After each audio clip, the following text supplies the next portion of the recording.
gis nga plus hypocrite que ces gens là ñi muy waaj a nommé nii non tu meurs quoi. Tunkara 2STV Aïssatou Diop Fall ay Abdou Nguer Bissap xaw ma nawedaay ay Maguette Mohamed Ndoye non c'est des hypocrites xoolal Tunkara bu mu nekkee ministre conseiller ay numéro 9 nervi yi ne fi di dóor di rey booy yi ay François Mancabou Fulbert Sambou mu nga toog pal rek défendre salaire am mu xëy ubbi robinet bi tëj mu bett ko delluwaat na télé léegi muy ñëw mel Sénégal léegi moom lépp problème la feewul màgget la fépp ay métti mais Tunkara yow bi ñu rey booy yi foo nekkoon bi ñu rey François Mancabou Fulbert Sambou foo nekkoon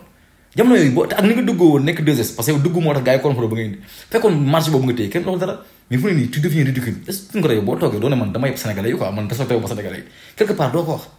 Ameth Ndoye moom it suicide de nulle part ñëw toog di wax lu ko neex pajaja nekk un opposant bi Macky Sall di rey boy un jeune yow comme yow say un jeune nga nekk un jeune ñu rey say moroomu jeune yi kii mosoo si pipi moo nga toog demee États-Unis toppa si marché góor jigéen ak yooyu ba mu neex la nga ñëw gars yi la wéef nga ñëw na ngay wax Abdou Nguer moom malade mental la kooku moom koy dof la moom kenn du ko tëj kenn du ko jàpp boo ko tëjee nga dof parce que dof la raisonnement dof lépp dof mais maanaam man seen manque de ngor parce que mën nga dof sax am ngor